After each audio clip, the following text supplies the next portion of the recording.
لا شريك له وأشهد أن محمدا عبده ورسوله أما بعد أعوذ بالله من الشيطان الرجيم بسم الله الرحمن الرحيم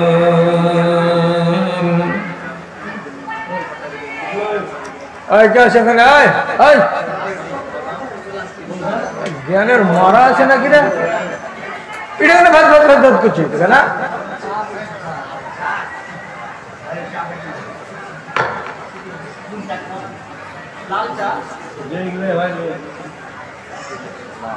أينما تكونوا يدرككم الموت ولو كنتم في بروج مشيدة وقال الله تبارك وتعالى الذي خلق الموت والحياة ليبلوكم أيكم أحسن عملا وهو العزيز الغفور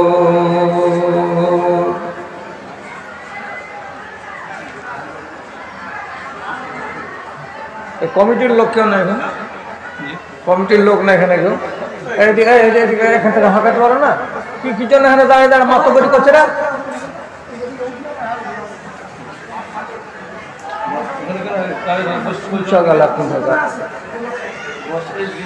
জন্মের কোনো ঠাঁই ঠিকানা নাই মনে হচ্ছে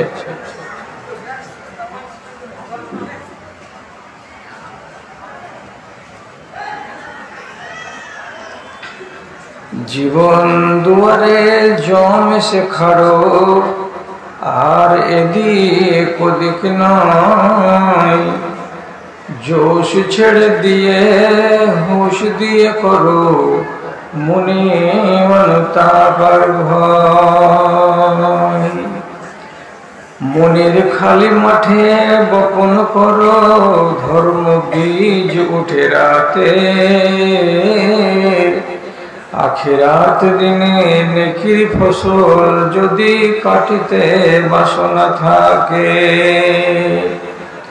তবে জীবন ধন্য হইবে নচেত অনলে ক্ষয় জীবন দুয়ারে জম এসে খাড়ো আর এদিক ওদিক নয় কালো কেশ যত সাদা হয়ে গেছে চামড়া গিয়েছে ঝুলে শক্ত জিনিস চিবাতে পারো না সব দাঁত পড়েছে খুলে সব দাঁত পড়েছে খুলে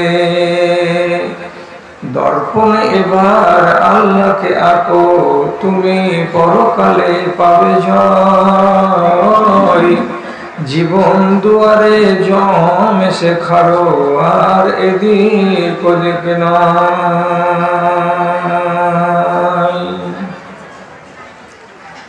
মাননীয় সভাপতি সাহেব সমবেত এই গ্রামের এ প্রান্ত ও প্রান্ত থেকে দিনের জাজবাকে ইমানি জাজবাকে সাথে নিয়ে উপস্থিত আমার প্রাণের ভাই বন্ধুগণ তথা মজলিসের আড়ালে বসে থাকা আমার আদরের মাতা ও ভগ্নীগণ আমি এইমাত্র আপনাদের সামনে পবিত্র কালাম মাজিদের দুই জায়গা থেকে দুটি আয়াত পড়ে শোনালাম এই আয়াত দুটোকে সামনে করে কিছুক্ষণ আপনাদের মূল্যবান সময়কে গত করব করার পরে বক্তৃতার ইতি টেনে দেব ইনশাআল্লাহ এখানে কিছুদিন যাবত পশ্চিম বাংলার মাটিতে ওলামায়ে দ্বীন চেষ্টা করছেন যেন সারা সারা রাত ধরে জালসা না হয় কেন শুনবার নাম করে প্যান্ডেলে এসে বসছি আর সারা রাত ধরে রাত্রি 2টা, 2:30টা, 3টা পর্যন্ত জলসা শুনছি। আর শোনার পরে সেই রাত্রিতেই ফজরের নামাজটাকে জবেহ করছি, বরবাদ করছি। তো নফল জিনিসকে আঞ্জাম দিতে গিয়ে ফরজকে কচুকাটা করা, এটা আকলমন্দ মানুষের, বিবেকবান মানুষের কাজ নয়। তার জন্য জোর চেষ্টা চলছে মানুষ যেন 12টা হতে হতে জালসাকে শেষ করে দেয়। তারপরে বিশ্রাম নিবে একটা অংশ রাতের, যাতে করে ফজরের নামাজ তার দ্বারাই নষ্ট না হয়। এত কেন গুরুত্ব দেওয়া হয়েছে? হাদিসের ভিতরে এসেছে, মান সাল্লা সুবহা বে জামাআতিন ফাইন্নাহু ফি জিম্মাতিল্লাহি হাত্তা ইউমসিয়া। কোন মানুষ যদি ফজরের নামাজকে জামাতের সঙ্গে আদায় করতে পারে, তাহলে রাসূলুল্লাহ বলছেন ওই মানুষটা সন্ধ্যা পর্যন্ত আল্লাহ তাআলার জিম্মেদারিতে থাকেন, আল্লাহর নিগহবানিতে থাকেন। ওকে কোনো মানুষ, দুনিয়ার কেউ কষ্টে, ঝামেলায়, আপদে, বিপদে ফেলতে পারে না। তাহলে এত যে নামাজের ফজিলত, যেই নামাজের এত বিশাল সওয়াবের কথা উল্লেখ করা হয়েছে, সেই নামাজটা নষ্ট হয় কিসে? তো অধিক রাত্রি পর্যন্ত জালসা শ্রবণ করাতে। তার জন্য যে আওয়াজটা উঠেছে, সেই আওয়াজকে আমিও সমর্থন করেছি এবং আমিও মনে মনে চেষ্টা চালাচ্ছি যেন আমাদের দেশের জালসা রাত 12টার পর আর গড়িয়ে না যায়। বেরাদান ইসলাম, আমি যে বিষয়ের উপরে কথা বলবো বলে আপনাদের সামনে আয়াত দুটো পড়েছি, এবার তাকে আমি স্পষ্ট করি। আমাদের জীবনের দুটো পার্ট, আমরা সোজা সোজা বাংলাতে বলি, একটা এপার, একটা ওপার। এই পার কোনটা আর ওই পার কোনটা? উর্দুতে কবি লিখছেন, বুঝতে অসুবিধা হবে না আপনার। কি? এক ये जहां एक वो जहां, इस दो जहां के दरमियां फासला एक सांस का, अगर चल रही है तो ये जहां, अगर रुक गई तो वो जहां। এর মানে কি? আপনার নাক দিয়ে যে শ্বাসটা চলছে, হাওয়াগুলো যাচ্ছে আর আসছে, এটাকে বলি নিঃশ্বাস। এই নিঃশ্বাসটা মাঝখানে হলো বর্ডার। এই পাঁজরটা হলো এই দুনিয়া আর ওই পাঁজরটা হলো ওই দুনিয়া। এর মানে শ্বাসটা যতক্ষণ ধরে চলছে ততক্ষণ আপনি এই দুনিয়াতে আছেন, আর শ্বাসটা যেমনি বন্ধ হয়ে গেল আপনি এই দুনিয়াকে বাদ দিয়ে ওই দুনিয়াতে চলে গেলেন, আপনি ওই দুনিয়ার লোক হয়ে গেলেন। তাহলে সামান্য একটা শ্বাসের উপরে টিকে আছে আমাদের এই দুনিয়া আর আমাদের ওই দুনিয়া। বন্ধুরা, একটা কথা শিখে নেন, একটা কথা বুঝে নেন। আল্লাহ তাআলা যদি ইচ্ছা করতেন আমাকে আপনাকে দুনিয়াতে না পাঠিয়েই সরাসরি আসমানের উপরে সৃষ্টি করে জান্নাতে দিয়ে দিতেন, জাহান্নামে দিয়ে দিতেন, একগুলোকে জান্নাতি আর আরেকগুলোকে জাহান্নামী বানিয়ে দিতেন। কিন্তু রব্বুল আলামিন এমনটা করেননি। কেন? আমাকে এবং আপনাকে একটা ক্যাসেট বানাতে হবে, একটা ডিভিডি, সিডি বানাতে হবে। এই ডিভিডিটা, এই সিডি ক্যাসেট খানাকে আমি 60 বছর ধরে বানাবো, তৈরি করব। এই 60 বছর আমার খাওয়া পড়া চলা ফেরা উঠা বসা ব্যবসা বাণিজ্য লেনদেন যাবতীয় কিছু রেকর্ড হয়ে থাকবে। কেমন ক্যাসেট বানালাম এইটা আল্লাহ তাআলা আখিরাতে জুড়ে দেখবেন। ক্যাসেটটাকে চালু করবেন আল্লাহ তাআলা কিয়ামতের দিন। তারপরে কোরআনে আল্লাহ তাআলা বলছেন যদি নিয়ে যাই তো থাকবে।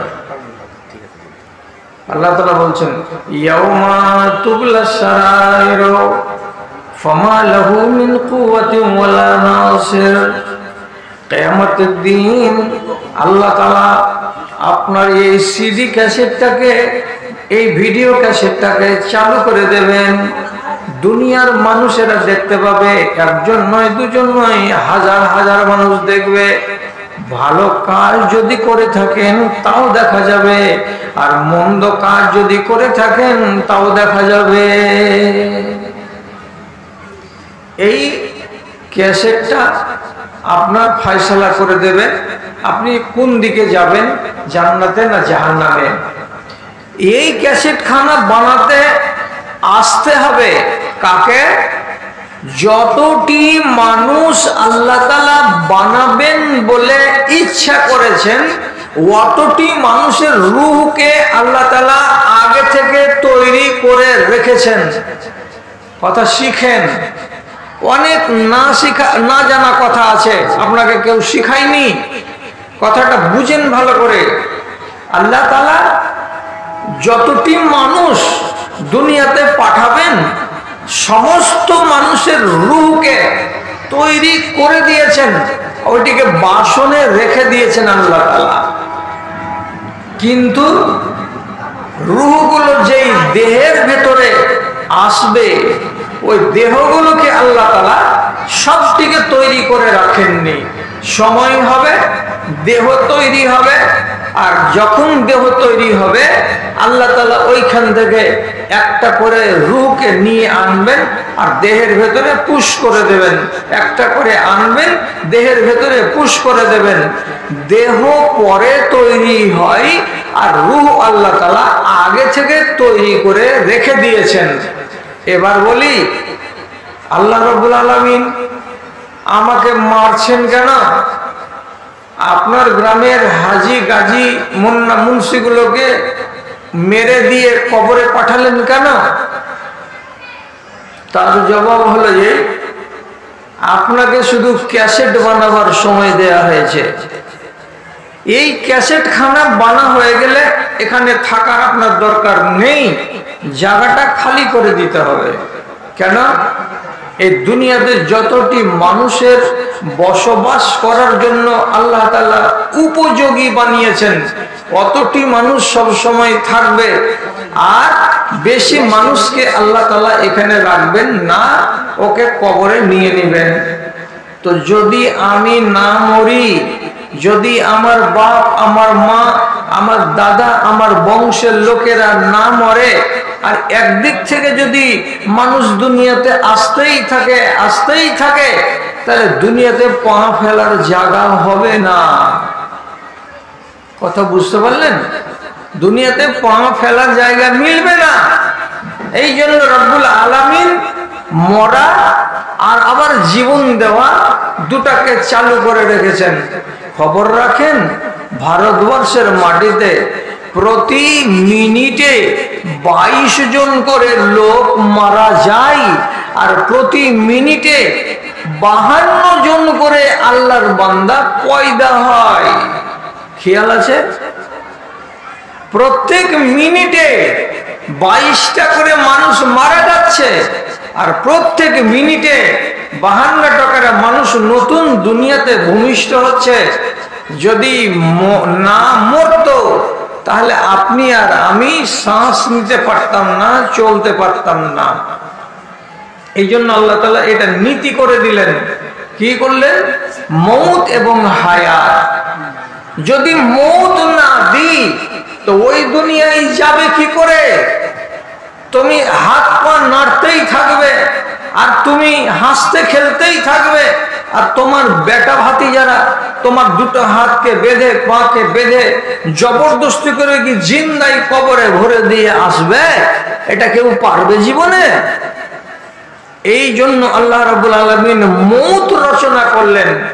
আগে মরে বেকার হয়ে যাও, যেই মরণ চলে আসতে গেলে ব্রেন কাজ করবে না, চোখ কাজ করবে না, শরীর কাজ করবে না, লাংস কাজ করবে না, রক্ত চলাচল করবে না, তার মানে এই দেহ এবার যেখান থেকে এসেছিল সেখানে চলে যাবে। কোথা থেকে এসেছিল? মাটি থেকে এসেছিল, মাটিতে আবার দেহটাকে পাঠিয়ে দিতে হবে। রুহটা যেখান থেকে এসেছিল ওইখানে রুহটা চলে যাবে, আপনি চলে যাবে না, আল্লাহর ফেরেশতারা সেটাকে নিয়ে যাবেন। রুহ কোনখান থেকে এসেছিল? রুহ এসেছিল আসমান থেকে, আসমান থেকে নিয়ে আসা রুহকে আবার আসমানে পৌঁছিয়ে দেওয়া হবে। যদি মৌত না থাকতো তাহলে এই দুনিয়ার ফেরা সম্পূর্ণ হতো না, ঝামেলা লেগে যেত। আসার যাওয়া দুনিয়ার নীতি, শোনো গো বন্ধুগণ, আজ আমি গেলে কাল তুমি যাবে, নিস্তার নেই কোনক্ষণ, নিস্তার নেই কোনক্ষণ। যাত্রী লয়ে খেয়া যায় আসে, এই পার কবু ওই পার, আমি মরে গেলে কাউরি স্মরণে আমি কি আসিব আর? আমাকে ভাবিয়া অশ্রু ঝরাবে এমন বেদনা বুকে আছে কার? তাহলে মরণকে আল্লাহ তাআলা এই জন্য তৈরি করলেন। এবার আপনি যে ক্যাসেটটাকে বানিয়ে দিয়ে 60 বছরের শেষে মরে যাবেন, তো মরার আগে আমরা কিছু জানতে পারবো কি যে আপনি কেমন সিডি তৈরি করেছেন? এই সিডি আপনাকে আল্লাহর জান্নাত পর্যন্ত নিয়ে যাবে না জাহান্নাম পর্যন্ত নিয়ে যাবে, এর কোনো লক্ষণ দেখতে পাওয়া যাবে? জি, কথা শুনুন, আমিও মরব, আপনিও মরবেন, আর মরণকে দেখে আন্দাজ করে নেওয়া যাবে আপনি কেমন মরণ মরলেন, আপনার আগামী দিন কেমন হবে, আপনার আখিরাত কেমন হবে। কেন? মরণ হলো ভালো আর মরণ হলো মন্দ। যদি আপনার মরণ ভালো হয়, লক্ষণ ভালো, আপনি আগামীতে কামিয়াব। আর মরণ যদি খারাপ হয় তাহলে লক্ষণ খারাপ, আগামী দুনিয়ায় আপনার বরবাদি আছে, এটাই অনুমান করা যায়। অতএব মরণ ভালো হয় আমার, এটা আমাকে সব সময় আল্লাহর কাছে দোয়া করতে হবে। তবে আপনাকে শিখাচ্ছি ধনী পড়ার লোক, আপনি মরবেন কেমন হয়ে আপনি তো নিজের খবর বলতে পারবেন না। তবে গ্রামে পাড়ায় দেশে হাজারটা মরণ মরতে দেখেছেন, আপনি নিজে নিজে ফয়সালা করে নিতে পারবেন এই মানুষটার মরণ ভালো হলো না এই মানুষটার মরণ বাজে হলো। এইটা আপনি ফয়সালা করবেন কি দিয়ে? আপনাকে একটা কথা বলছি এবার, কি? আল ইবতিসামাতু আলাল ওয়াজহে। কোন মানুষ যদি মারা যায়, মারা যাওয়ার পরে আপনি তাকে দেখতে গেলেন, তো চেহারাটার দিকে যখন নজর দিয়ে তাকাচ্ছেন তো দেখে মনে হচ্ছে মুচকি মেরে মানুষটা হাসছে, ঠোঁট দুখানা দেখে মনে হচ্ছে হাসি মুখ হয়ে আছে। যদি কোনো মানুষের মরে যাওয়ার পরে তার ঠোঁট দুখানা তার মুখখানা দেখে হাসি মুখ মনে হয়, মুচকি হাসি লাগছে এরকম মনে হয়, তাহলে জানতে হবে এই মানুষটা আল্লাহর দুনিয়াতে 60 বছরের ক্যাসেটখানা সুন্দর করে ক্যাসেট বানিয়ে নিয়ে গেছেন। তার মরণটা ভালো লক্ষণ, এই মানুষটার আগামী দিন ভালো হবে। মুখটা যদি হাসি মুখে থাকে, আপনি এইটা কি বুঝতে পারবেন না যে মানুষটা মরে আছে তো ওর মুখটা জীবন্ত অবস্থায় কেমন ছিল, আর এখন মরার পরে ওর ঠোঁট দুটো দেখে, মুখ দুটো দেখে কেমন লাগছে। তো হা হা হা হা করে হাসবে এটা নয়, ঠোঁটগুলো এমন পজিশনে থাকবে যে মরার পরে তার চেহারাখানা আপনি দেখবেন তো আপনার মন বলবে যে লোকটা মুচকি হাসছে হাসছে। যদি এইরকম সকাল আর এইরকম সুরাত দেখতে পান তাহলে আপনি নিজে নিজে ধারণা করে বসবেন কথাটা এই মানুষটার মরণ হয়েছে একদম ঈমানের উপরে, দ্বীনের উপরে, এর ভবিষ্যৎ ভালো আছে। আপনি এবার জিজ্ঞেস করুন মরার পরে হাসবে কেন? হাসবে কেন? অত দেহে প্রাণ নাই, হিলা নড়া নাই, তো সেই মানুষটা হাসবে কেন? তার জবাব কি? জবাব হলো এই, জান কবজ হওয়ার আগে আপনার হাত যেখানে আছে সেখান থেকে আপনি নড়িয়ে আরেক জায়গাতে করতে পারবেন, আর জানটা কবজ হয়ে যাওয়ার পর আপনি আপনার হাত আর পাকে আর নাড়াতে পারবেন না। যেখানে যে অঙ্গ আছে সে জায়গাতেই থেকে যাবে, আর আপনি ওকে সরাতে পারবেন না। এবার মালাকুল মউত এসে যখন জানটা নিবে, আল্লাহ তাআলা একটা নীতি বানিয়ে দিয়েছেন। নীতিটা কি? ফেরেশতা এসে খাটের কাছে এসে বসে একগুলো ফেরেশতা মিষ্টি ভাষা বলে সম্বোধন করবে, আর একগুলো ফেরেশতা বা ওই জান কবজকারী ফেরেশতারা কিছু কিছু মানুষের কাছে এসে বাজে শব্দ দ্বারা তাকে সম্বোধন করবে। যেমন হাদিসে লেখা আছে, এসে মালাকুল মউত বলছে কি, ইয়া আইয়াতুহান নাফসুল মুতমাইন্না ইরজিই ইলা রাব্বিকা রাজিয়াতাম মারজিয়া ফাদখুলি ফি ইবাদি ওয়াদখুলি জান্নাতি। কি বলছে ওর মুখের ভাষাটা? লোকটার দিকে সম্বোধন করে বলছে, এই পাক জান, এই পবিত্র আত্মা, উখরজি, বেরিয়ে চলে এসো, আল্লাহর রেজা মন্দির দিকে তুমি বেরিয়ে এসো। তোমাকে আল্লাহ রাব্বুল আলামিন ডেকেছেন, তাই আমি তোমাকে নিয়ে যেতে এসেছি। আল্লাহর রেজামন্দি, আল্লাহর সন্তুষ্টির দিকে তোমাকে যেতে হবে। আল্লাহ তোমার মালিক, তোমাকে ডেকেছেন, চলো। এমন মিষ্টি কথা যখন কোনো মানুষ শুনতে পাবে, তখনই মালাকুল মউতের এই আওয়াজটা শুনে আনন্দের জ্বালায় মনের ভেতরে একটা উৎফুল্লতা তৈরি হবে। কি বলে? আমার রব, আমার আল্লাহ আমাকে ডেকেছেন, আমার দিদার হবে বলে। এই জন্য মনটা যখন উৎফুল্ল হয় তখন ঠোঁট দুটোতে স্মিত হাসি চলে আসে, মুচকি হাসি চলে আসে, আর মুচকি হাসির হালাতে রুহটা বেরিয়ে যায়। আর তারপরে ঠোঁট দুটো আর বিগড়াতে পাই না, ঠোঁট দুটো ডানে বামে হতে পাই না, হাসি অবস্থাতেই থেকে যায়। আর দুনিয়ার মানুষেরা তার মুখখানাকে দেখে দেখে যায়। খবরটা কি শুনেছিলাম জানটা কবজ হওয়ার আগে? ইয়া আইয়াতুহান নাফসুল মুতমাইন্না, এই পাক জান, এই পবিত্র আত্মা, ইরজিই ইলা রাব্বিকা, তোমার আল্লাহর কাছে চলো।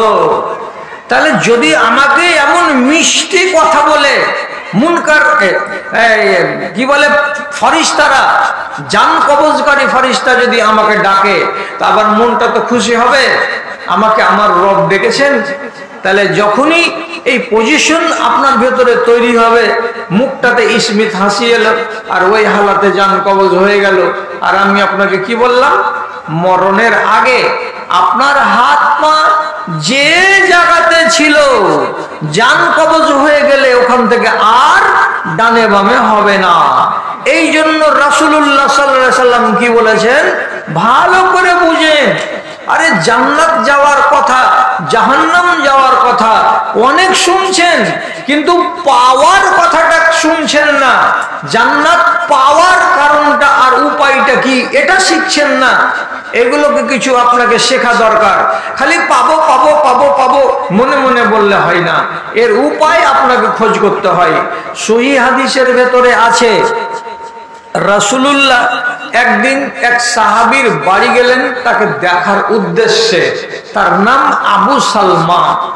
যদি দেখার উদ্দেশ্যে বাড়িতে গেলেন তো আঙ্গনাতে গিয়ে জানতে পারলেন যে আবু সালমা বেঁচে নেই, ও বেচারি মারা গেছে। তো কি হলো গিয়ে ওখানে? রাসূল বলছেন ওয়াকাদ শাক্কা বাসারাহু ফাআগমাজাহু রাসূলুল্লাহ। বাড়ির ভিতরে গেছেন তো দেখছেন আবু সালমা শুয়ে আছে চকিতে, তার জান কবজ হয়ে গেছে, আর চোখ দুটো আধখানি হয়ে খোলা অবস্থাতে আছে। মরে গেছে তবুও মনে হচ্ছে এখনো যেন সে কাউকে দেখতে আছে। এই যে ফাটা চোখ, খোলা চোখ রাসূল দেখতে পেলেন আবু সালমা। তখন কি করলেন তিনি? ওই লোকটার দেহর পাশে বসলেন।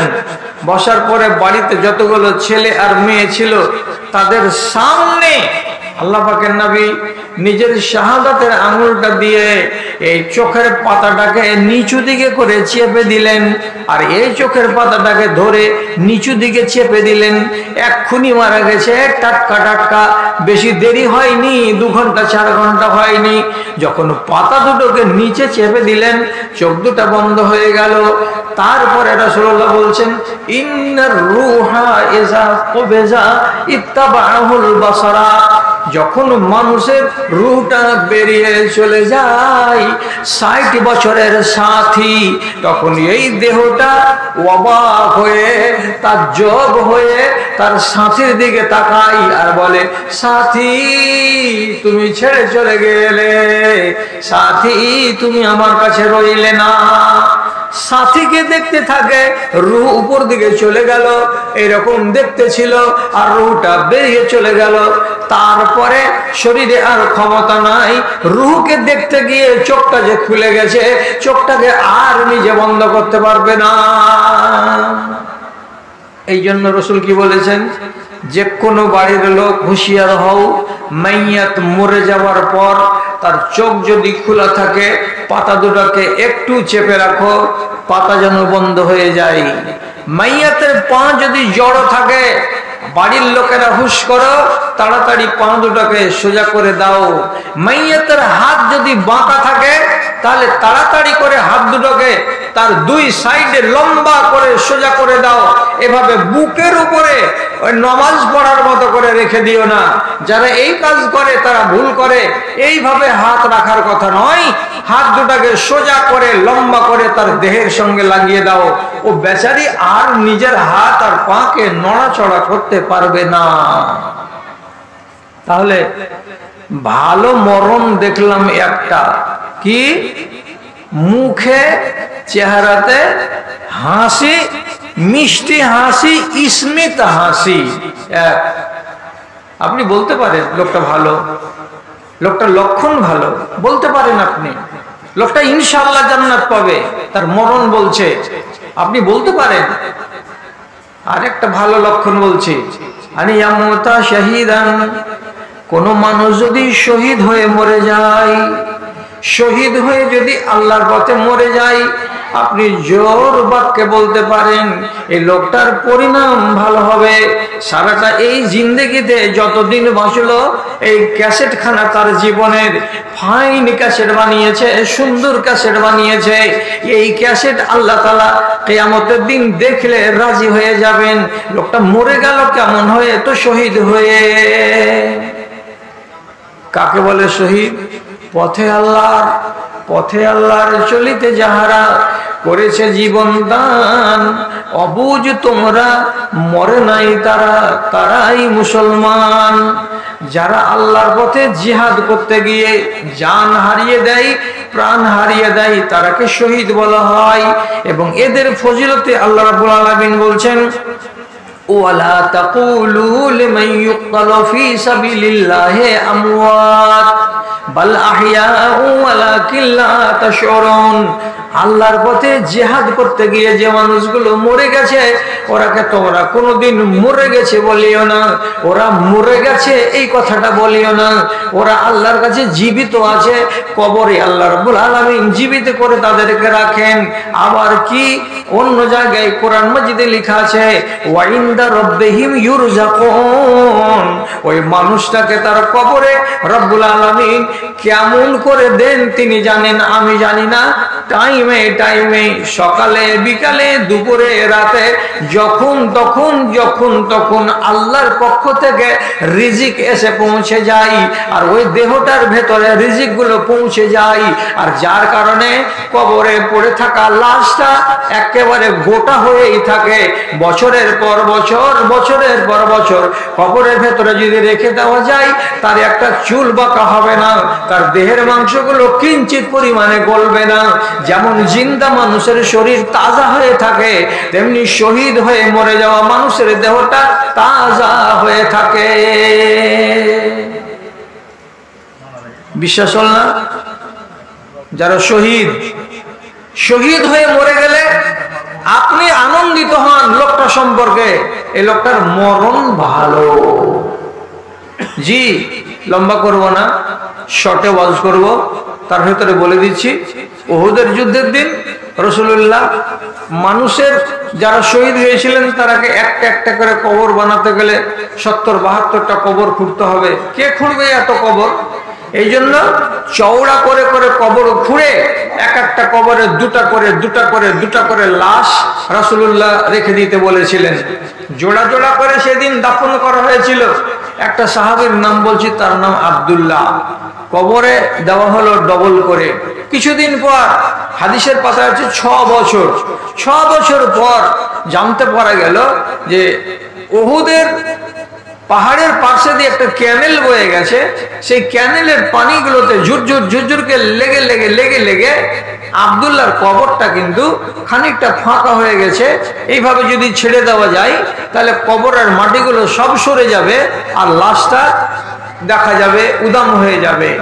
এই জন্য বেটা জাবের রাসূলুল্লাহকে বলছেন, আল্লাহ রসুল, আমার বাপের কবরটা 6 বছর হয়ে গেল, কবরটাকে হেফাজত করার উদ্দেশ্যে বদল করব, তো আমার বাপের লাশটাকে আরেক জায়গাতে নিয়ে গিয়ে দাফন করা চলবে? শিখেন মশলা। 6 বছর আগে যাকে মাটি দিয়েছি, ওই মাটি দেওয়া কবরের মানুষটাকে কোনো কারণে ওখান থেকে উঠিয়ে আরেক জায়গাতে তার কবর করা যাবে? রাসূলুল্লাহর কাছে জিজ্ঞেস করলেন, আমার বাপকে অন্য জায়গায় সরিয়ে নিয়ে যাব, করা যাবে রাসূল? রাসূলুল্লাহ বললেন, যাবে। তো এইবার আগে একটা খানিক দূরে ভালো জায়গাতে কবর বানিয়ে দিলেন। আর দেওয়ার পরে বেটা আব্দুল্লাহর বেটা জাবির কবরটাকে খুঁড়ে এবার নিজের বাপকে, মরা মানুষ কতদিন আগে মরেছে, 6 বছর, এমনি করে কোল পিঠে করে ধরে উঠিয়ে নিলেন। আর উঠিয়ে নেওয়ার পরে এবার নিয়ে চললেন নতুন কবরের দিকে। তিনি নিজের মুখে কি বলছেন, মা তাগায়্যারা মিনহু ইল্লা শারাতুন মিম্মা ইয়ালি ইলা উজনিহি।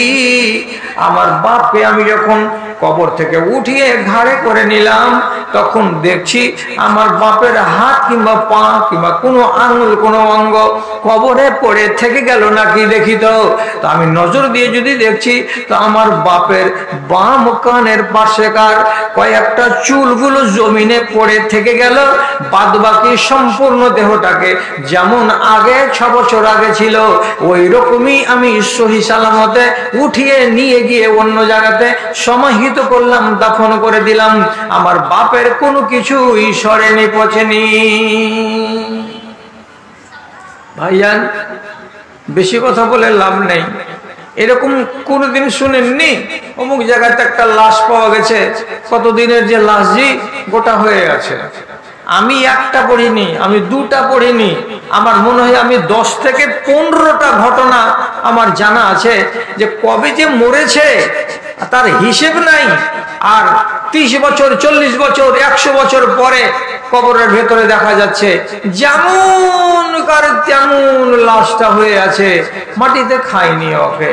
আপনাকে তাজ্জব লাগছে কি? তাজ্জব করার কোনো কারণ নেই। মাত্র 6 বছর আগেকার কথা বলছি, 5 বছর আগেকার কথা বলছি, যখন লিবিয়াতে উৎখাত শুরু হলো, তো লিবিয়ার মাটিতে এক জায়গায় দুর্বৃত্তরা বোমা ফাটিয়েছিল, তো সেই জায়গাটাতে খাল হয়ে গেল। খাল যখন হয়ে গেল তো দেখা যাচ্ছে খালের এক কিনারা দিয়ে কেমন যেন কাপড়, কেমন যেন মনে হচ্ছে মানুষের দেহ। তখন ওরা এমনি এমনি করে মাটি আলগে যদি দেখছে, একটা মানুষ, জ্যান্ত মানুষ যেমন হয় ঠিক ওই রকম মানুষের মতো, ওর গায়ে কাপড় লাগানো আছে আর মাটির তলে ও চাপা পড়ে আছে, আর একদম তার শরীরে একটা লোম, একটা মাংস, কোনো জায়গা আকাম হয়নি, কোনো জায়গা ক্ষয়ক্ষতি হয়নি, যেমনকার তেমন পড়ে আছে। মানুষটা কবেকার? কে এই লোকটা? আমি বলতে পারবো না, আপনি বলতে পারবেন না। লোকেরা তখন বলেছিল, এটা কথা যে 100% সত্য তা আমি বলছি না, লোকেরা বলেছিল আল্লাহর রাসূলের একটা নাপিত ছিল সাহাবী, সেই নাপিতটা মরবার কালে চলে গেছিল লিবিয়া, আফ্রিকার এলাকায়, আর ওখানে মারা গেছিল। তাহলে এটা একটা সাহাবী? যদি কথাটা সত্য হয়, আমি বলছি যদি কথাটা সত্য হয়, তাহলে এই একজন সাহাবী কত বড় দিনদার যে আজ 1400 বছর আগে মারা গেছে, তো তার লাশ মাটিতে খায়নি, যেমনকার তেমন ধরে আছে। তাহলে ফজিলত আছে কাদের? যারা নেককার, দিনদার, পরেজগার, আল্লাহওয়ালা এবং শহীদ। এরা যদি এইভাবে মরে শহীদ হয়ে, তাহলে আপনি বলতে পারেন, ভাবতে পারেন এই লোকটার ভবিষ্যৎ ভালো, এর মরণটা ভালো হলো, এর আগামী কিয়ামতের দিন ভালো হবে। শহীদ তো আমাদের দেশে তো শহীদ হয়ে কেউ মরে না। শহীদ কেমন হয়ে মরে? ভালো করে বুঝেন কথাটা। মান কতলা দুনা মালিহি ফাহুয়া শাহীদুন। একটা মানুষ আপনার জমিটাকে এক হাত চেপে নিয়েছে, আপনি বলছেন ভাই এটা আমার জমি, আমার জমিকে তুমি চাপিও না, অথচ লোকটা জোর করে আপনার জমিকে চাপিয়ে নিচ্ছে। আর এমনি করে আপনার মালকে, আপনার টাকাকে কেউ যদি ছিনিয়ে নেয়, তাহলে আপনি আপনার মালের হেফাজত করতে গিয়ে কেউ যদি আপনাকে মেরে দেয়, আপনার জমির হেফাজত করতে গিয়ে কেউ যদি আপনার উপরে বল্লম মেরে দেয়, আর ওই হালাতে যদি মাঠে আপনি মরে যান, তাহলে তাকে বলা হবে শহীদ। কেন? যে নবীজি বলছেন নিজের মালকে রক্ষা করতে গিয়ে যে ব্যক্তি মরে যাবে তাকে শহীদের দরজা দেওয়া হবে। আবার নবীজি বলছেন ওমান কতলা দুনা ইরজিহি ফাহুয়া শাহীদুন। একটা মানুষ যদি নিজের ইজ্জতকে বাঁচাতে গিয়ে মার্ডার হয়ে যায়, কেমন মার্ডার হয়ে যায়? কোন একজন বেটা ছেলেকে 2-3 জন লোক এসে যদি জোর করে বলে এই মেয়েটার সঙ্গে বদফেলি করতে হবে তোমাকে, এই মেয়ে ছেলেটির সঙ্গে তোমাকে ব্যভিচার করতে হবে, এই বলে যদি কেউ জোর দেয়, আর আপনি যদি বলেন আমার জীবন চলে গেলেও এই নাপাক কাজ আমি করব না, ঠিক এইরকমই কোন একজন মেয়ে ছেলের উপরে কেউ যদি জোর করতে যায়, জবরদস্তি করতে যায়, আর মেয়েটি যদি বলে আমি এই কুকাজ করব না, আর তখন যদি কেউ তাকে ছুরি মেরে দেয়, তার বুকে গুলি মেরে দেয়, আর সে যদি মরে যায়, তো রাসূলুল্লাহ বলছেন নিজের সম্মানকে, নিজের ইজ্জতকে বাঁচাতে গিয়ে কোনো মানুষ যদি মরে যায়, তাহলে সে মানুষটাকে শহীদ বলা হয়। আর কারা কারা শহীদ? রাসূলুল্লাহ বলছেন আল মাবতুনু শাহীদুন, কোন মানুষ যদি পেটের কারণে মারা যায় তাহলে শহীদ হয়, কোন মানুষ যদি ডুবে মরে যায় তাহলে তাকে শহীদ বলা যায়, কোন মানুষ যদি জ্বলে পুড়ে আগুনে ছাই হয়ে যায় আর মরে যায় তো তাকে শহীদ বলা যায়। অতএব এদেশের মাটিতে, আমাদের দেশের কোন প্রান্তে কোন মানুষ যদি পুড়ে মরে যায় তাহলে আপনি তার সম্বন্ধে ভালো ধারণা রাখতে পারেন, মানুষটার মরণ ভালো হয়েছে, তার আখিরাত ভালো হবে। কোন মানুষ যদি ডুবে মরে যায় তাহলে আপনি তার সম্বন্ধে ভালো ধারণা রাখতে পারেন, এই লোকটা ডুবে মরেছে, তার তকদির ভালো আছে, তার মরণটা ভালো হয়েছে, তার আখিরাতটা ভালো হবে। কোন মেয়ে বাচ্চা দিতে গিয়ে মরে গেল, বাচ্চা প্রসব হলো না, ওকে নিয়ে যাচ্ছিল হসপিটাল নিয়ে যেতে যেতে চাঁচল পর্যন্ত গেল, হরিশ্চন্দ্রপুর পর্যন্ত গেল, আর ওই গাড়ির ভিতরে যে অ্যাম্বুলেন্সে করে তাকে নিয়ে যাচ্ছিল, অ্যাম্বুলেন্সের ভিতরে কোনো নারী মরে গেল, তাহলে পেটের বাচ্চাকে ভূমিষ্ঠ করতে গিয়ে কোনো নারী যদি মরে যায় তাহলে রাসূলুল্লাহ বলছেন সেই নারী হলো শহীদ। তাহলে এমন মরণ কেউ যদি মরে তো সেটাকে আপনি নিশ্চিত বলতে পারেন এই মানুষটার মরণ হলো ভালো, আর লক্ষণ হলো ভালো, কাজে আর আখিরাত হবে ভালো। দুটা মরণ চিনলেন। 3 নম্বর মরণ বলছি, আপনি আল্লাহর কাছে দোয়া করবেন এমন মরণ যেন আমাকে দেয়, আপনাকে দেয়, সবাইকে দেয়। কি? মরবার যখন টাইম হয়ে যায় তখন পাশে যারা লোক বসে থাকে তারা জানতে পারে যে আমার বাপ আর টিকবে না, চলে যাবে, সময় হয়ে গেছে। সেই মুহূর্তে কি করতে হবে? হাদিসে লেখা আছে লাকিনু মাউতাকুম বিলা ইলাহা ইল্লাল্লাহ, তোমরা তোমাদের মৃত ব্যক্তিটার কাছে জান কবজ হওয়ার আগে তুমি একটু মৃদু স্বরে আস্তে আস্তে করে তোমার মুখখানাকে তার কানের কাছে নিয়ে যাও, আর কানের কাছে নিয়ে গিয়ে শুধু উচ্চারণ করো লা ইলাহা ইল্লাল্লাহ, লা ইলাহা ইল্লাল্লাহ। এই কথাটা আপনি নিজে নিজে পড়তে থাকেন। খবরদার আপনাকে এটা বলতে হবে না চাচাজি কি একবার পড়ো লা ইলাহা ইল্লাল্লাহ, না এরকম নয়। বাপুজি একবার লা ইলাহা পড়ো, লা ইলাহা ইল্লাল্লাহ। বাপুজি পড়ো, একবার পড়ো, পড়ো বলে আপনি ওই মানুষটাকে বলবেন না।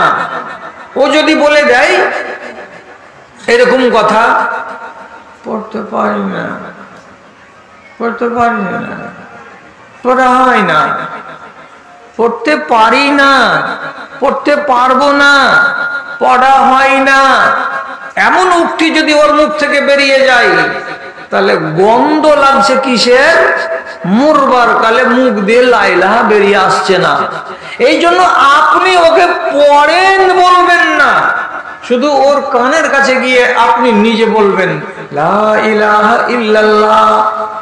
এই কথাটা শুনে একজন মুসলমানের বাচ্চা, ওর মন তখন বলবে আমিও একবার বলি লা ইলাহা ইল্লাল্লাহ। এই কথাটাকে আপনার মুখ থেকে যদি শুনতে পাই আর দম যাওয়ার আগে তার মুখ থেকে যদি কলেমাটা জারি হয় আর আপনি যদি শুনতে পান যে এই কলেমাটা পড়ার পরে আর দুনিয়াতে মা গে, বাপ গে, দাদা রে, ভাই রে, খালা রে বলে অন্য কোনো শব্দ করেনি, এটাই হলো তার শেষ শব্দ দুনিয়া ছাড়ার আগে, তো তাহলে আপনি মনে মনে ধরে নেবেন এই মানুষটার লক্ষণটা ভালো, এর মরণটা হলো ভালো। কেন? রাসূলুল্লাহ বলছেন মান কানা আখিরা কালামিহি মিনাদ দুনিয়া লা ইলাহা ইল্লাল্লাহ, যে ব্যক্তি দুনিয়াকে ছেড়ে আখিরাতের দিকে যাওয়ার কালে তার মুখ দিয়ে বেরিয়ে যাবে লা ইলাহা ইল্লাল্লাহ, তো তো রাসূলুল্লাহ বলছেন দাখালাল জান্নাহ, মানুষটা জান্নাত পাবে, মানুষটা জান্নাতে যাবে। তাহলে কলেমা পড়া মরার কালে, জান যাওয়ার কালে এটা বাজে লক্ষণ নয় রে দাদা, এটা হলো উত্তম লক্ষণ, এটা হলো ভালো লক্ষণ। এই জন্য যে কোনো মানুষকে তাগিদ করা হয়েছে, মরণের মুখে পতিত হওয়া মানুষের কাছে যাও এবং লা ইলাহা ইল্লাল্লাহ বলে তার কানের কাছে আওয়াজ তোলো। তাহলে লা ইলাহা ইল্লাল্লাহ শুধু একবার বলে বলছি না, যদি 5 বার বলতে পারে, ও যদি আরো বেশি বলতে পারে, তো মোট কথা মরণের কালে মুখ দিয়ে লা ইলাহা ইল্লাল্লাহ যদি বেরিয়ে যায় তাহলে ভালো লক্ষণ। কয়টা ভালো লক্ষণ গুনাহ হলো? 3টা। আর একটা লক্ষণ গুনেন, মানুষ মরে গেছে তারপরে আপনি দেখতে গেছেন, কিন্তু চোখের সামনে মরছে এমন দৃশ্য বেটি ছেলেরা বেশি দেখতে পায়, বেটা ছেলেরা থাকে না, দেখে না। আমি যেমন দেখেছি আমার আব্বাজি যখন জান কবজ হয়, তার আমরা মোটামুটি 1 ঘন্টা আগে থেকে, আমরা 4টা ভাই আর আমরা 5টা 6টা বোন চারিদিকে ঘিরে আমরা বসে আছি। ভাবছি যে যাবে, এই যাবে, এই যাবে, এই গেল, এই গেল। যাওয়ার আগে 2টা লক্ষণ কঠিন হয়ে দেখা দিবে। কি 2টা লক্ষণ? বারে বারে হাতটা এভাবে মুখের উপরে নিয়ে আসবে, মনে হবে কি যেন ঝাড়ছে, কি যেন মুছছে, এটা একটা লক্ষণ দেখা দিবে। আর বারে বারে দেখবেন পা দুটো জড়ো করে নিচ্ছে, আবার নিজে নিজে খুলে দিচ্ছে। পাকে জড়ো করবে, পাকে আবার খুলে দিবে। কোরআনে আল্লাহ তাআলা বলেছেন ওয়াল তাফাতিস সাকু বিসাক ইলা রাব্বিকা ইয়াওমা ইযনিল মাসাক। মরণের সময় মানুষের হাঁটু এবং পা বারবার জড়ো হবে, বারবার লেগে যাবে, বারবার খুলবে। এটা হলো ঘনিয়ে আসার আলামত, তার মানে সময় চলে এসেছে। তো মরবার কালে মানুষের কাছে বসে থেকে দেখতে হয়। যদি আপনি দেখতে পান যে জান কবজ হওয়ার ঠিক 2 মিনিট, 4 মিনিট, 5 মিনিট আগে আমার দাদার কিংবা আমার বাবার কপালটাতে ঘাম ছুটে গেছে। কি ঘাম? কপালে ঘাম ছুটে গেছে। তো কপালে ঘাম দেয় আর ঘেমে যাওয়া কপাল, ঘেমে যাওয়া মুখ, আর ওই হালাতে তার মরণ হয়ে যাওয়া। আপনাকে রাসূলুল্লাহ বলছেন এইরকম যদি মরণ চোখে পড়ে তাহলে নিজে থেকে আপনি ফয়সালা করবেন এই মরণটা হলো উত্তম মরণ, এই মরণটা হলো ভালো মরণ। এই মরণটাকে সুন্দর লক্ষণ বলে চিহ্নিতকরণ করো। কেন? রাসূলুল্লাহ বলছেন, একদম পরিষ্কার হাদিস, কোনো ঝামেলা নেই। আল মুমিনু ইয়ামুতু বিআরকিল জাবিন, আল মুমিনু ইয়ামুতু বিআরকিল জাবিন। কোন মুমিন মুসলমান যখন মারা যাবে তখন তার কপালে ঘাম ছুটে যাবে। ঘাম কিসের জন্য ছুটে যায়? কেন ছুটে যায়? অনেকগুলো কারণ হাদিসের ভেতরে মুফাসসির যারা তাফসীরকারী তারা বলেছেন, কিন্তু পরিষ্কার করে সাব্যস্ত করে বলা যায় না। তবু আন্দাজের উপরে বলতে হয় কি, একটা মুমিন মুসলমান যখন মরণের টাইম আসে তখন তার মনের ভেতরে খৌফ তৈরি হয়। কি বলে? আমি আল্লাহর কাছে যাচ্ছি, আমার প্রথম মঞ্জিল হলো কবর, আমি কবরে যাব, ওইটা হয়তো যদি পাস করে যাই তাহলে আমি পাস করে যাব, আর কবরের মঞ্জিলে যদি আমি পাস না করি তাহলে আমি ফেল পড়ে যাব। এই বলে তার আখেরাত বলে চিন্তা বেড়ে যায়। আর যখনই চিন্তা বেড়ে যায় কবরকে বলে, কবরের হিসাবকে বলে, তখনই বেচারির কপালে ঘাম দিয়ে দেয়। আর ঘাম যদি ছুটে যায় তো বাজে খেয়ালে ঘাম ছুটেনি, কবরের কথা খেয়াল করে, কবরের হিসাবকে খেয়াল করে, হাসরের ময়দানকে খেয়াল করে যদি চিন্তা হয় আর চিন্তার কারণে কপালে ঘাম ছুটে, তাহলে এটা হলো মুমিন মুসলমানের মরণের লক্ষণ। ঘাম ছুটে যাওয়া। রাসূলুল্লাহর ইন্তেকালের আগে মুখ শুকিয়ে যেত, শুকিয়ে গেছিল, কপালে ঘাম দিয়েছিল, তখন রাসূলুল্লাহ একটা কাঁচের পিয়ালাতে, পাথরের পিয়ালাতে পানি নিয়ে ডেকেছিলেন, আর পানিতে মাঝে মাঝে হাত ডুবাতেন, আর ভিজা হাতটাকে এরকম করে পুরো চেহারার উপরে মুলে দিতেন, আর দেওয়ার পরে মাঝে মাঝে আল্লাহ তাআলার কাছে দোয়া করে বলতেন কি, আল্লাহুম্মা আইজনি মিন সাকারাতিল মউত, আল্লাহ তুমি আমাকে মৌতের সাকারাত থেকে বাঁচিয়ে নিও। আরেকবার করে দোয়া করতেন, আল্লাহুম্মা বিররাফিকিল আলা, হে আল্লাহ তুমি আমাকে তোমার কাছে ডেকে নাও, হে আল্লাহ আমি তোমার কাছে মিলে যেতে চাই, তুমি আমাকে তোমার কাছে মিলিয়ে নাও।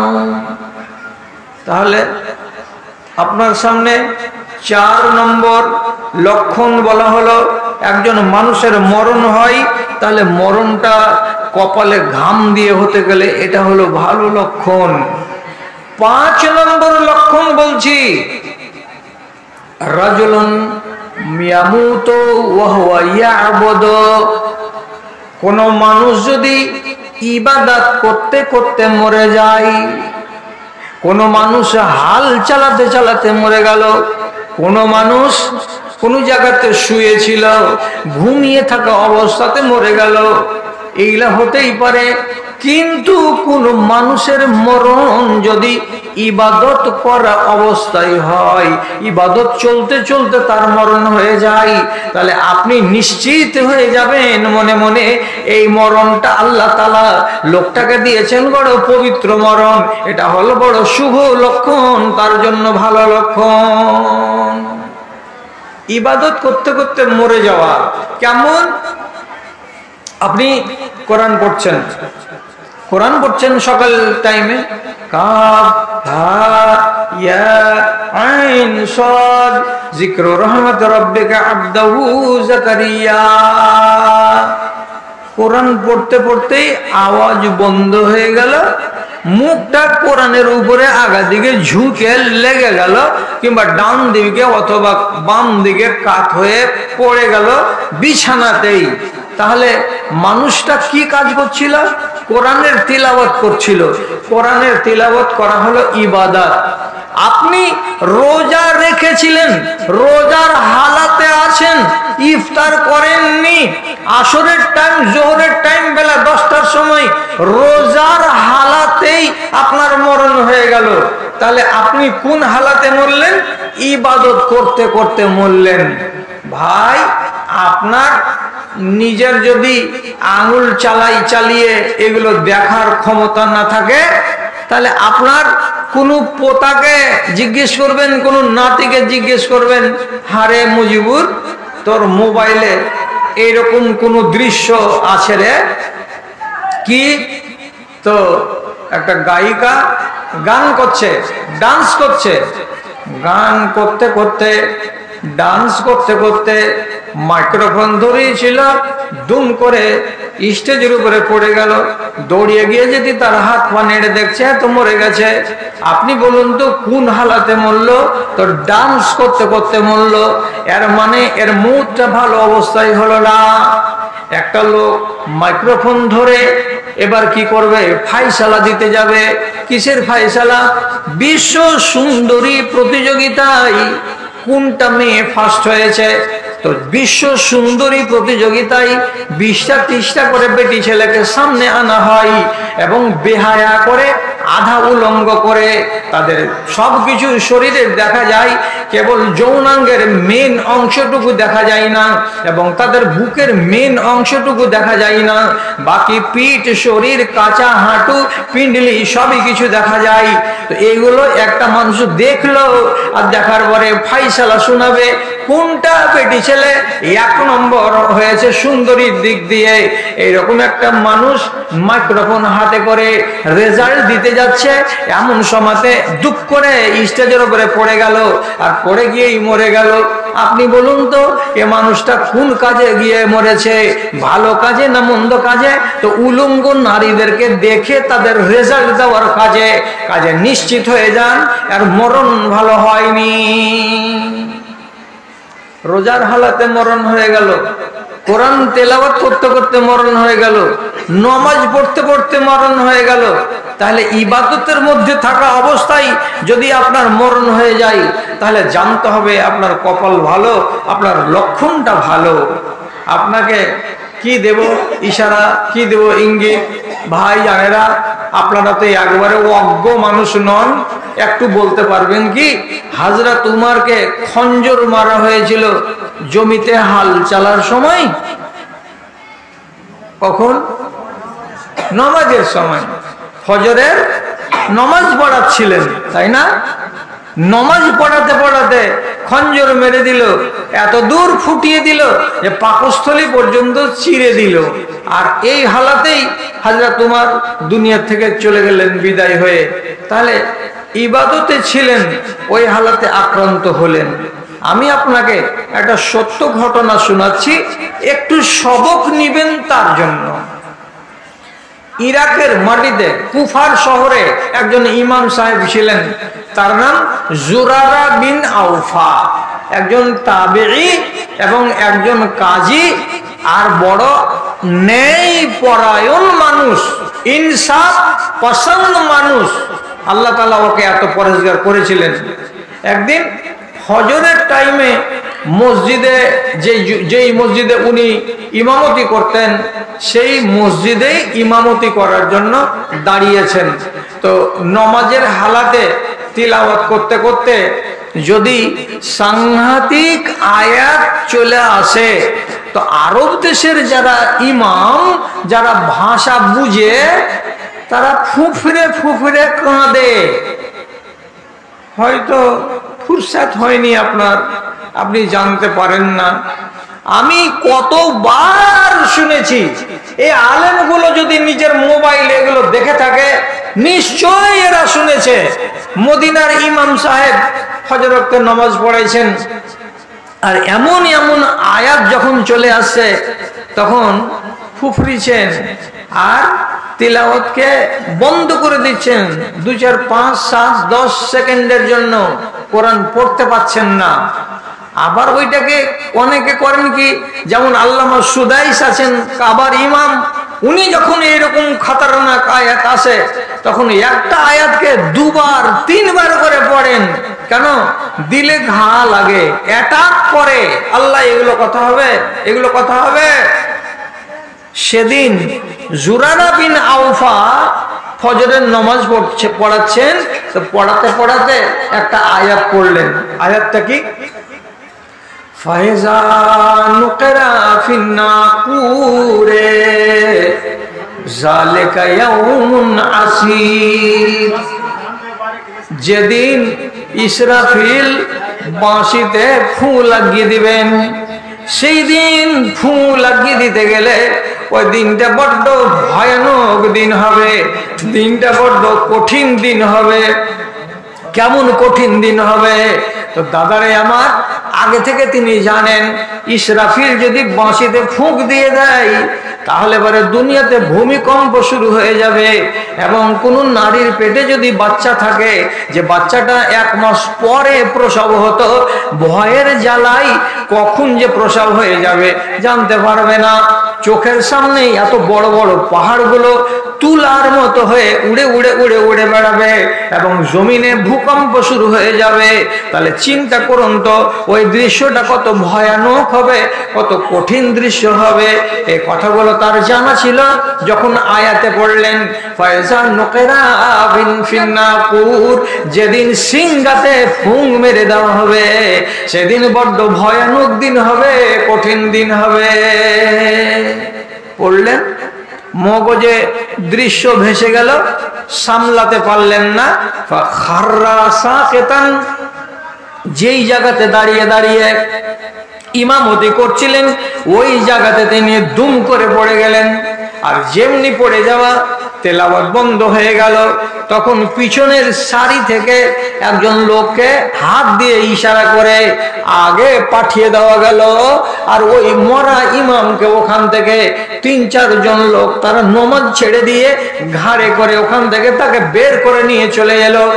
ঘটনা যিনি বলছেন তার নাম বাজ ইবনে হাকিম।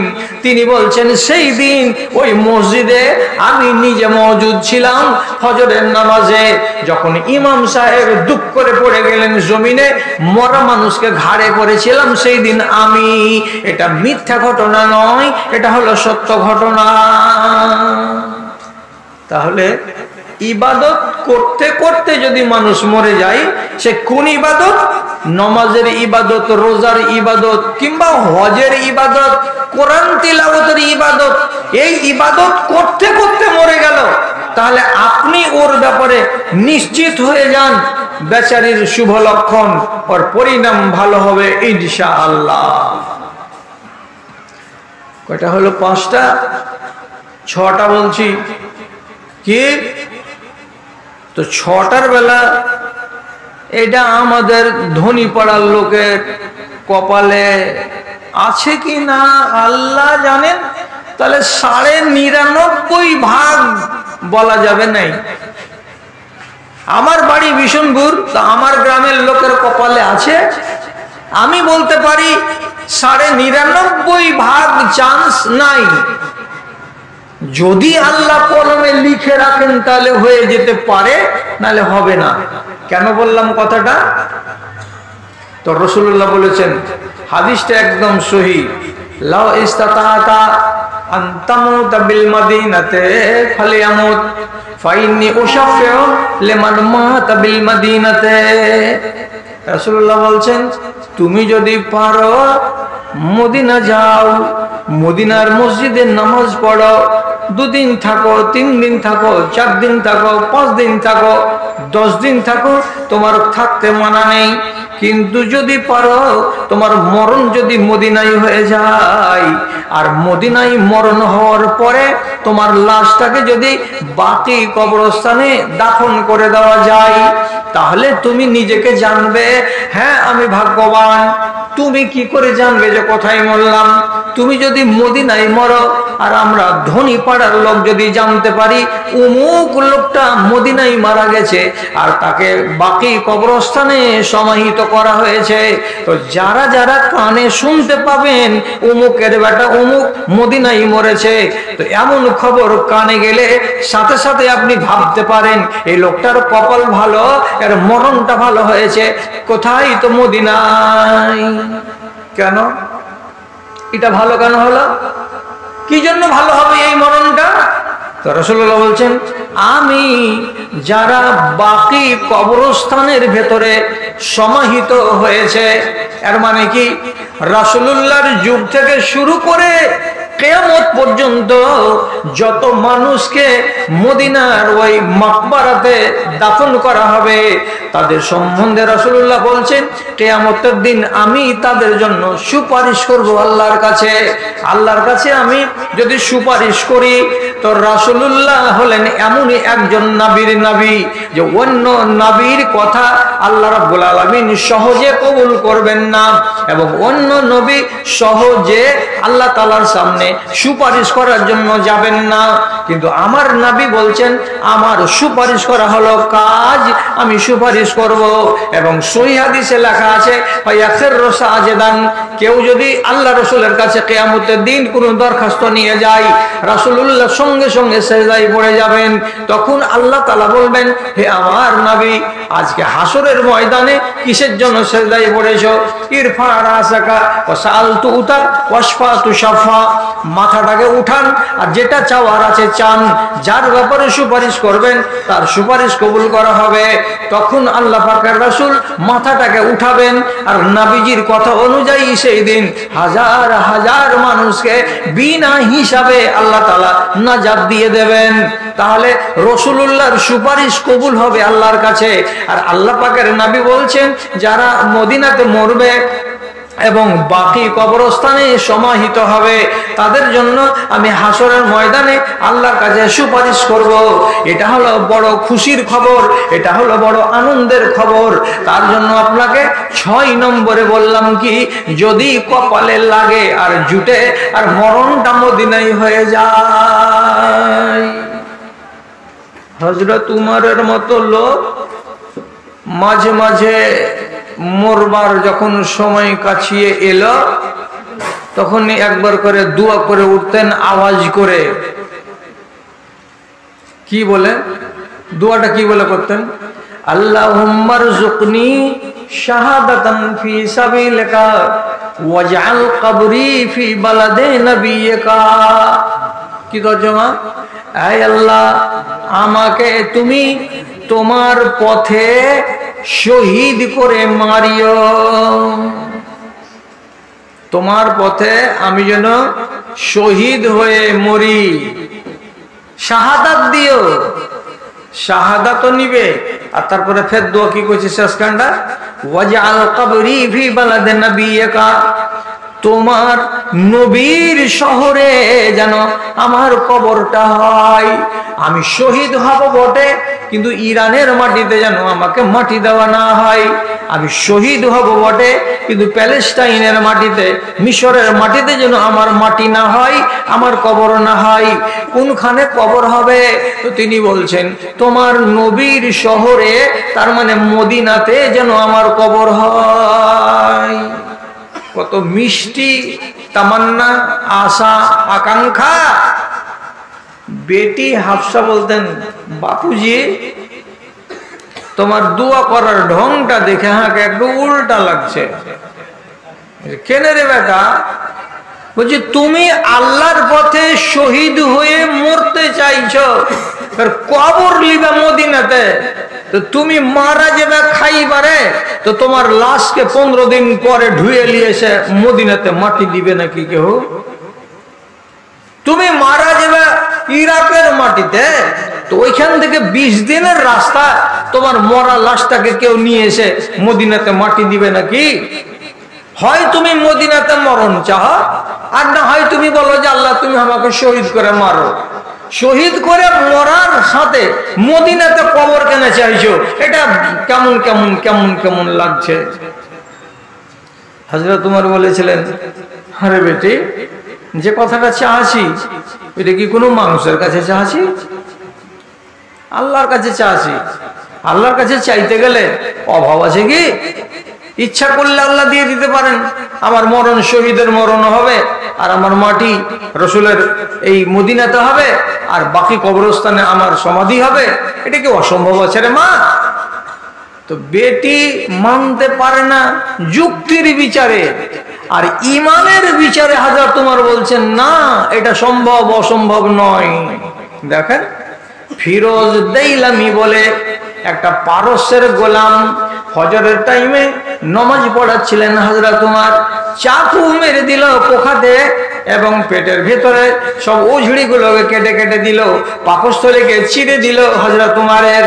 আর তারপরে হযরত উমর, এক রিওয়ায়েত আছে 1 দিন, আর এক রিওয়ায়েত আছে 2 দিন, কোন রকম আদমরা হয়ে বেঁচে থাকলেন। থাকার পরে তিনি দুনিয়া ছেড়ে চলে গেলেন। কেমন মরণ হলো এটা? বলে শহীদের মরণ হলো। কে মেরেছিল? আল্লাহর দুশমন মেরেছিল। এই জন্য তিনি শহীদ হয়ে মরলেন। আবার মাটি কোথায় হলো? তো জান্নাত বাকি কবরস্থানে তাকে সমাহিত করা হলো। তাহলে তিনি যে দোয়াটা করেছিলেন আল্লাহর কাছে, দুটাই কবুল হয়ে গেল। শহীদের মরণ হলো আর কবরস্থান বাকিও হয়ে গেল। আল্লাহ তাআলা দুটোই ব্যবস্থা তার জন্য করে দিলেন। জি না না, এই কথাটা ভালো করেছেন। আমি তো তালে তালে কহে চলে যাচ্ছি। নবীজির পার্শ্বে, নবীজির এক পার্শ্বে হযরত আবু বকর, আর তারপরে আর একটু হইতে হযরত উমর। রাসূলুল্লাহর গোড়াতে ইনারা দুইজন হলো রাসূলুল্লাহর ছায়া সঙ্গী। যতদিন বেঁচে ছিলেন ততদিনও ছায়া সঙ্গী, আবার যখন মরে গেলেন তখনও ছায়া সঙ্গী।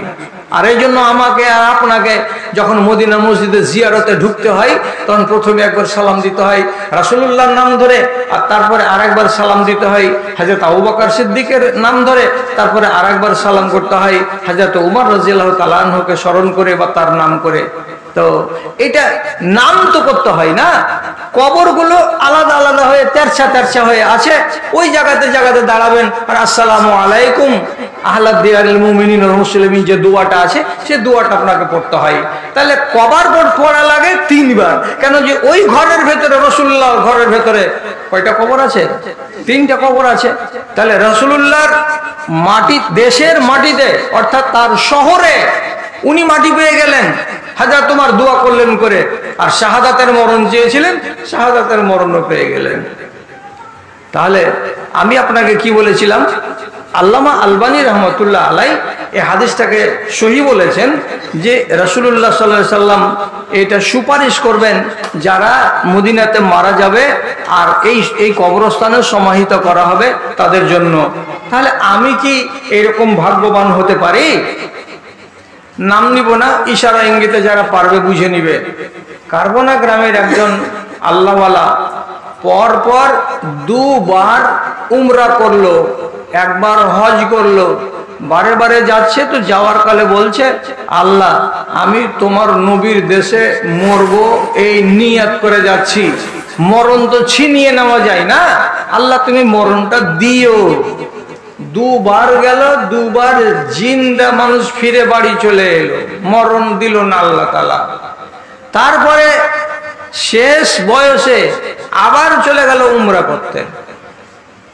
শেষবারের বার উমরা করতে গেল, আল্লাহ রাব্বুল আলামিনের হুকুম হলো যে আমার বান্দাকে আর ঘুরানো যাবে না, আর আসতেও পারবে না এখানে। হয়তো এই মালাকুল মউত, যা আমার বান্দার জানটা কবজ করে নেগা। মদিনাতে মারা গেল, আর কপাল কত জোরাল যে বাকি কবরস্থানে তার কবর হয়ে গেল। এই ঘটনা বা এই মিশাল ঝুঠা নয়। নাম বলছি না, এই ঢেঁট গালা যে সামনে দাঁড়িয়ে আছে, এই ঢেঁট গুলো বলে দিবে, এই জন্য নামটা বললাম না। আর হয়তো এটা রিয়াকারী হয়ে যাবে, তার জন্য নাম উল্লেখ করলাম না। আছে একেবারে সত্য ঘটনা। তাহলে আপনি বা আমি যদি আল্লাহর কাছে এমন দোয়া করি, আল্লাহ জি আমার মরণটা মদিনাতে করে দিও, তো খারাপ নয়, নাজায়েজ নয়, হারাম নয়, আপনি করতেই পারেন এমন বাসনা। আচ্ছা, আর একটা লোক আপনাদের এলাকায় দিল্লি দেওয়ানগঞ্জ স্টেশন থেকে সোজা 12 কিলোমিটার যেতে হবে দক্ষিণ দিকে, এমন কোন গ্রাম আছে যে গ্রামের লোকটা একবার গেল মরবার জন্য দোয়া করছে আল্লাহর কাছে, দোয়া কবুল হয় না। 2 বছর বাদ দিয়ে 3 বছরের বার আবার গেল ওই দেশে উমরা করতে। বেচারির নাক দিয়ে নিঃশ্বাস উঠতো না, গলার এই জায়গাটা ছিদ্র করা ছিল, এই সামন দিয়ে নিঃশ্বাস আসতো আর যেত, আসতো আর যেত। তার জন্য লাগছে শুনতে, কি নাক দিয়ে নিঃশ্বাস উঠতো না, ডাক্তারে এই জায়গাটা ছিদ্র করে রেখেছিল, এই জন্য মুখে কথা বলতে পারতেন না। ভাত দাও, টাকা দাও, যা দাও, দিতে গেলে সব সময় ছোট্ট একখানা কাগজ আর কলম আছে, চট করে এখানে লিখে দিবে টাকা দাও 500টা, বিবির হাতে দিয়ে দেবে টাকা দিয়ে দাও। মুখ দিয়ে যে বলবে টাকা 500টা দাও, মুখ হিলবে, সাউন্ড হবে না, আওয়াজ হবে না। আল্লাহকে মদিনাতে মরণ দিয়ে দিয়েছে শেষবারের বার, মদিনার বাকি কবরস্থানে শুয়ে আছে। অবশ্যই এটা আশা করবো হাদিস শুনলে যে কিয়ামতের দিন আল্লাহ রাব্বুল আলামিনের নবীর উনি সুপারিশ পেয়ে যেতে পারেন। এবার 7 নম্বরে আপনাকে একটা কথা বলে দিচ্ছি, কথাটাকে সোজা করে নিবেন না, সোজা নিবেন না। কি? এখানে হাদিস এসেছে 4টা, তো 4টা হাদিস এককভাবে কোনোটা শক্তিশালী নয়, একজন আরেকজনের সমর্থন নিয়ে শুধু সাপোর্ট পেয়েছে। এই জন্য এই হাদিসগুলোকে অনেক আলেমে দ্বীন কবুল করেছেন, মেনেছেন। তাই বলছি, তাছাড়া বলতাম না। কেন? যে আমার কথার যদি 1 লাল পয়সা ভুল পাই কেউ, তাহলে বাংলার মাটিতে এমন কিছু কিছু মানুষ বেঁচে আছে যে আমার ওইটাকে নিয়ে ও তখন খেলা শুরু করে দিবে। এই দেখ বেদাতি কথা বলছে, এই দেখ ভুল ফতোয়া দিচ্ছে, এই যে দেখ বাজে কথা বলছে, এই যে দেখ গলত হাদিস লোকেরাকে পড়ে শোনাচ্ছে। মানে বদনাম যদি আমাকে করতে পায় তাহলে ওর খেলা শুরু হয়ে যাবে। তো এইরকম যারা বদনসিব, যারা পোড়া কপালের, যারা অভাগা, তারা যেন আমাকে বদনাম না করে, তার জন্য এই কথাটা বললাম যে 4টা হাদিস আছে, এককভাবে কোনোটাই হাদিস শক্তিশালী নয়। একটা হাদিস আরেকটা হাদিসের সমর্থন নিয়ে, সহায়তা নিয়ে কোন রকম করে টিকে আছে, বলা যাবে। তার জন্য বলছি, তাকি মান মাতা ইয়াউমাল জুমাতে আও ফি লাইলাতিল জুমাতে ফাকাদ, আল্লাহ রাব্বুল আলামিন নাই বলছেন, কোন মানুষ যদি জুমার দিন মারা যায় কিংবা জুমার রাতে মারা যায়। জুমার রাত কোনটা? তার মানে কি মাগরিবের পর থেকে এই পরের দিন শুরু হয়। বৃহস্পতিবারের দিন সূর্য ডুবে গেল, তখন আপনার জুমার রাত পড়ে গেল। এই রাতে যদি কেউ মারা যায়, কিংবা যখন আপনি জুমা পড়ছেন যেই দিনে, এই দিনের কোনো অংশে যদি মারা যায়, তো আল্লাহ রাব্বুল আলামিন নবী বলেছেন ওই মানুষটাকে কবরের ফিতনা থেকে বাঁচিয়ে নেওয়া হবে, কবরের আযাব থেকে তাকে রেহাই করে দেওয়া হবে। কিসের ফজিলতে? তো জুমার দিন মারা গেছে তার ফজিলতে। তাহলে এইবার আপনি মনে মনে বলবেন, হাজী মৌলভী সাহেব, আমাদের দেশে অমুক গ্রামের একটা মদখোর শুক্রবারের দিন মারা গেছিল, তাহলে তোমার হিসাব অনুযায়ী তাহলে তো কবরের আযাব হবে না মদখোরকে। এই জন্য গোড়াতে বলেছি, হাদিসটাকে সোজা ভাবে নিবেন না। কি? যেই মানুষগুলো যুগ যুগ ধরে, বছরের পর বছর ধরে কুলাঙ্গারি করে, অন্যায় করে, চুরি করে, ডাকাতি করে, ব্যভিচার করে, ছিনতাই করে, হারাম কাজ করে যায়, এমন মানুষ যদি শুক্রবারের দিন মারা যায়, তাহলে তার জন্য এই শুভ সংবাদ নাই।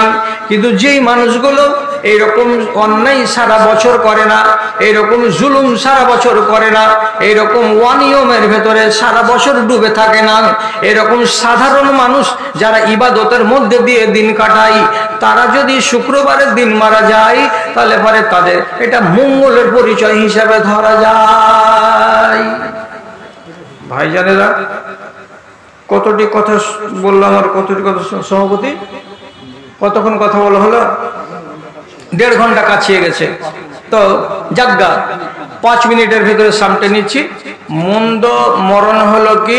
হঠাৎ মরণ। মন্দ মরণ কি? হঠাৎ মরণ। হঠাৎ মরণ মানে কি? রেল লাইন পার হতে যাচ্ছিল, খেয়াল করেনি, শতাব্দী এসে কুচলে দুখান করে থিয়েছিল, হঠাৎ মরণ। সাইকেল চালিয়ে যাচ্ছিল, পিছন দিক থেকে ডাম্পারে মারলো ধাক্কা, মুখের ভরে পড়ে গেল, দুপ করে দম চলে গেল। এগুলাকে কি বলা হয়? মওতুল ফুজা, হঠাৎ মরণ। তো রাসূলুল্লাহ কি বলেছেন? হাদিসে কি পাওয়া যাচ্ছে? আন্নান নবী সাল্লাল্লাহু আলাইহি ওয়াসাল্লাম ইউহিব্বু আন ইয়ামুতা শাহীদান।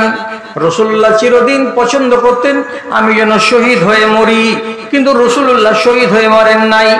আর তিনি কি করতেন? ওয়াইন্নাহু কানা ইয়াতাআওয়াযু মিন মাউতিল ফুজাতে, আয় আল্লাহ আমাকে হঠাৎ মরণ দিও না, আয় আল্লাহ আমাকে ক্ষণিকের ভেতরে তড়িৎ মৌত দিয়ে দিও না। আমি আচমকা মরণ মরতে চাই না। কেন আচমকা মরণকে খারাপ বলা হয়েছে? এই জন্য একটা মানুষ যদি বিছানায় পড়ে পড়ে থাকে তো তাহলে মরণের কালে দোয়া তসবিহ পড়ার সুযোগ পাই, মরবার কালে আল্লাহকে ডাকার সুযোগ পাই, মরবার কালে কলেমা পাঠ করার সুযোগ পাই। আর হঠাৎ করে যদি মরে যাই তো কলেমাও পড়তে পাই না, দোয়াও করতে পাই না, আল্লাহর কাছে তওবা করার সুযোগ পাই না। আল্লাহ তুমি আমাকে মাফ দিও বলে মাফের দরখাস্ত করার সুযোগ পাই না, সব থেকে বঞ্চিত হয়ে যাই। তার জন্য হঠাৎ করে মওত এলো, হঠাৎ করে গাড়িতে চেপে দিল, হঠাৎ করে পড়ে গেল, আর কিছু হয়ে গেল। আর এমনি করে আচমকা যদি মরে যাই তো তাহলে এটা ভালো মানুষের মরণ নয়। তাহলে হঠাৎ মরণ, এই মরণটাকে রাসূলুল্লাহ হিসাবে ব্যাকরণে বুঝিয়ে দিয়েছেন এটা ভালো লক্ষণ নয়। ভালো লক্ষণ নয় তার জন্য আপনি বলবেন তোর জাহান্নাম হয়ে গেল, এটা বলিয়েন না। বরং এটাই বলেন যে তোমার লক্ষণটা ভালো পেলাম না, বাকি কি হবে তোমার হিসেব আল্লাহ তাআলা ভালো জানেন, অত দূর আমি বলতে পারবো না, এই কথাটা আপনি বলেন। আর মন্দ লক্ষণটা কি? যদি কোনো মানুষকে আপনি বলেন লা ইলাহা ইল্লাল্লাহ, লা ইলাহা ইল্লাল্লাহ, আর কানের কাছে বারবার বারবার বলছেন লা ইলাহা ইল্লাল্লাহ, তো লোকটার মুখ দিয়ে লা ইলাহা ইল্লাল্লাহ বের হয় না, অন্য কথা বেরিয়ে আসছে, অন্য কথা বেরিয়ে আসছে। যেমন একটা লোক বাজারে শুধু দিন আর রাত ব্যবসা করে, ধানের, খেজুরের, গমের, কিশমিশের, কাজুর, এগুলো করে। তো পাল্লা মাপামাপি করা আর এগুলোকে বিক্রি করা, তো এই দুটার জন্য ভাষা আছে কি, একটা নাম হলো খাসারা আর আরেকটার নাম হলো রিবে। রিবের মানে লাভ আর খাসারা মানে লোকসান। তো যেমনি কোনো দাম শুনলো তো দাম শোনার পরে মুখ দিয়ে রিবে মাফি, রিবে মাফি, মানে লাভ নেই, লাভ নেই, লাভ হবে না, এত দামি নিয়ে লাভ হবে না। আবার কি হবে, কোন বলবে না লাভ হবে, আর কত লোক কি বলে খাসারা, খাসারা, এতে ই হয়ে যাবে, লোকসান হয়ে যাবে, লোকসান হয়ে যাবে। তো এই যে লেনদেন করার কালে মুখে বসে আছে রিবে রিবে আর মাঝে মাঝে খাসারা খাসারা। তো সৌদি আরবের একটা লোক মারা গেছিল আজ 2-4-5 বছর আগে। তো লোকটা যখন মরলো তো যতবার আবার বাড়ির লোকের আবার কানের কাছে গিয়ে বলছে লা ইলাহা ইল্লাল্লাহ, লা ইলাহা ইল্লাল্লাহ। তো তালকিন করছে লা ইলাহা ইল্লাল্লাহ, তো ওর মুখ দিয়ে এমনি করে খাসারা খাসারা। খাসারা মানে কি? লোকসান। ওকে বলছে লা ইলাহা, কিন্তু মুখে লা ইলাহা আসছে না, আসছে কি ওর ব্যবসার বলি খাসারা খাসারা। এর মানে আল্লাহ তাআলা এর মুখ দিয়ে কলেমা জারি করবেন না, করলেন না। যে ব্যক্তিকে তালকিন করার পরেও ওর মুখ দিয়ে যদি লা ইলাহা না বের হয়, এটা হলো অশুভ লক্ষণ, এটা ভালো লক্ষণ নয়। তো ভাই 1.5 ঘন্টা পুড়ে গেল, তাতে এমনি তো কমজোর মানুষ, দুর্বল মানুষ, লাগাতার সিজন করতে হচ্ছে বাপ মায়ের নামে। তারপরে বড় কষ্ট করে এলাম, এক ভাইকে আল্লাহ তাআলা যেন জান্নাত দেয়, যে ভালুকার স্টেশনে গাড়ি ছেড়েছে, তো এইগুলো গাড়িতে বসে আছি, বসে বসে আমার দিব্যি নিন চলছে। হরিশ্চন্দ্রপুর গাড়ি ঢুকে গেছে, নামবার কালে তখন আমার গায়ে হাত দিয়ে বলছে মাওলানা কুমেদপুরে নামবেন নাকি? আর তাকে বলছি, ওর সাথে ছিল আমার, কুমেদপুরে নামবেন নাকি? আমি না জি ভাই হরিশ্চন্দ্রপুর নাম। হরিশ্চন্দ্রপুর গাড়ি লেগে গেছে, ছাড়লে কি ছাড়লে? 10 মাস করে উঠে সাথে সাথে ব্যাগ ঘাড়ে করে নামছি। তাহলে কত শরীরটাতে ক্লান্তি আছে। আজকের দিনটা হচ্ছে এই 63 বছর বয়সের লোকের 3য় দিন লাগাতার। আর বিশেষ করে বেচারি জামাইটা মারা যাওয়াতে বেলা 11:15 থেকে নিয়ে এই যে 2 পাঁড় ভরে চলছি হাঁটছি, চলছি হাঁটছি, দৌড়াচ্ছি, এ করতে করতে করতে করতে আরো শরীরের ভেতরে লো হয়ে গেছে, তো চলতে পারছি না। যাই হোক, আমার কোটা আল্লাহর দয়াতে আমি ফিল আপ করে দিয়েছি যে 1.5 ঘন্টা পুরা হয়ে গেছে, এর বেশি আর আমার উপরে চাপ দিয়েন না। শুধু এইটুকু আমি আপনাকে বলতে পারি, আল্লাহ যদি হায়াতে রাখে, আগামী দিনে যদি আপনি আমাকে স্মরণ করেন, আমি আসতে পারি, আবার আমার বয়ান আপনি শুনতেও পারেন। হ্যাঁ, বাপ মায়ের নামে আর এক ভাই 200 টাকা দিয়েছেন, এর আগে আর এক ভাই 100 টাকা দিয়েছেন, আর জাউল আর নানা রাহির 1000 টাকা দিয়েছেন। এই লোকগুলো আমার সামনে এত ভালো ভালো চেহারার মানুষগুলো একটু উঠেন না, আমাকে 50 টাকা করে 100 টাকা করে দেন না। কে? আব্দুল হাই মা দিয়েছে 200 টাকা দান। কেউ আছেন এখানে আর দেওয়ার মতো? যদি থাকেন তো চট করে দিয়ে দেন। তোমার আদেশে দিন চলে যায়, তোমার আদেশে দিন চলে যায়।